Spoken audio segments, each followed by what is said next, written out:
کیا آپ نے حضرت خواجہ معی الدین چشتی رحمۃ اللہ علیہ کا ایک دلچسپ واقعہ سنا ہے؟ تو چلیے چلتے ہیں آج کی ویڈیو کی جانب۔ اناساگر کے کنارے جس جگہ حضرت خواجہ معی الدین چشتی رحمۃ اللہ علیہ نے قیام کیا، وہاں بے شمار مندر تھے۔ ان مندروں میں تقریباً 1000 بت تھے اور ان کے پجاریوں کی تعداد 300 کے لگ بھگ تھی۔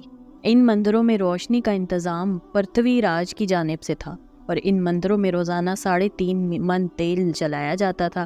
ان مندروں میں ایک مندر خاص پرتھوی راج کا تھا، جس کے اخراجات کے لیے پرتھوی راج کی جانب سے کئی گاؤں وقف تھے۔ اس مندر کا نام راج مندر تھا، جس میں راجہ، امرا اور اشراف ہنود کے علاوہ عوام کو داخلے کی اجازت نہ تھی۔ ان مندروں کے قریب ہی آپ رحمۃ اللہ علیہ اور آپ کے رفقا تالاب میں وضو کر کے نماز پڑھا کرتے تھے، اور اجمیر کے ہنود خصوصاً برہمنوں کو یہ باتیں سخت ناگوار گزرتی تھیں۔ برہمنوں نے پرتھوی راج سے شکایت کرتے ہوئے کہا، ایک مسلمان فقیر اور اس کے چند ساتھی اناسگڑھ کے کنارے مندروں کے قریب ٹھہرے ہوئے ہیں۔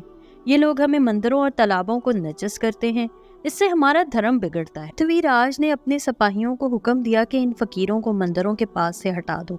ادھر کسی شخص نے حضرت خواجہ معی الدین چشتی رحمۃ اللہ علیہ کو اس کی خبر دے دی کہ برہمنوں نے آپ کی شکایت پرتھوی راج سے کی ہے۔ آپ نے مطمئن لہجے میں فرمایا، جاء الحق و زہق الباطل ان الباطل کان زہوقا۔ پرتھوی راج کے حکم کی تعمیل کے لیے پولیس کا ایک دستہ، جس کے ساتھ اہل ہنود بالخصوص برہمنوں کا ایک جم غفیر تھا، حضرت خواجہ معی الدین چشتی کو اناسگڑھ کے کنارے سے اٹھانے کے لیے روانہ ہوا۔ پولیس نے آپ رحمۃ اللہ علیہ سے کہا، یہاں سے اٹھ کر فوراً شہر سے باہر نکل جائیں، ورنہ طاقت سے شہر سے باہر نکال دیے جائیں گے۔ حضرت خواجہ معی الدین چشتی نے اس بےہودہ بکواس کی طرف کوئی توجہ نہ دی۔ پولیس اور برہمنوں نے طاقت استعمال کرنا چاہی، مگر جو ہی پولیس اور برہمن آپ پر حملہ کے لیے آگے بڑھے تو آپ نے ایک مٹھی خاک پر آیت الکرسی پڑھ کر حملہ آوروں کی جانب پھینک دی۔ سیر الاکتاب میں یہ واقعہ یوں منقول ہے، سرکاری آدمی اور برہمن ہتھیار، لاٹھی اور گوپن وغیرہ لے کر روانہ ہوئے اور حضرت خواجہ معی الدین چشتی کا محاصرہ کر لیا۔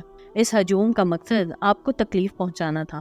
اس عبارت کا مفہوم ہے، کفار اجمیر کا ارادہ صرف حضرت خواجہ معی الدین چشتی کا شہر سے اخراج ہی نہ تھا، بلکہ وہ چاہتے تھے کہ آپ کو آپ کے رفقا سمیت قتل کر دیں۔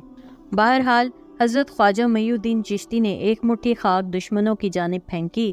جس شخص پر اس خاک کے ذرے پڑے وہ دیوانہ ہو گیا، یا اس کا جسم خشک ہو گیا اور بے حس حرکت ہو گئے۔ دشمنوں میں بھگدڑ مچ گئی اور لوگ بھاگتے دوڑتے ہوئے پرتھوی راج کے پاس پہنچے اور سارا حال بیان، اور کچھ لوگوں نے مندروں میں چھپ کر پناہ لی۔ اس طرح کی مزید دلچسپ ویڈیوز دیکھنے کے لیے دیکھتے رہیے میرے چینل کو لائک، سبسکرائب اور شیئر ضرور کیجیے، اور ساتھ ہی ساتھ بیل آئیکن کو بھی دبا دیجیے۔ شکریہ۔ اللہ حافظ۔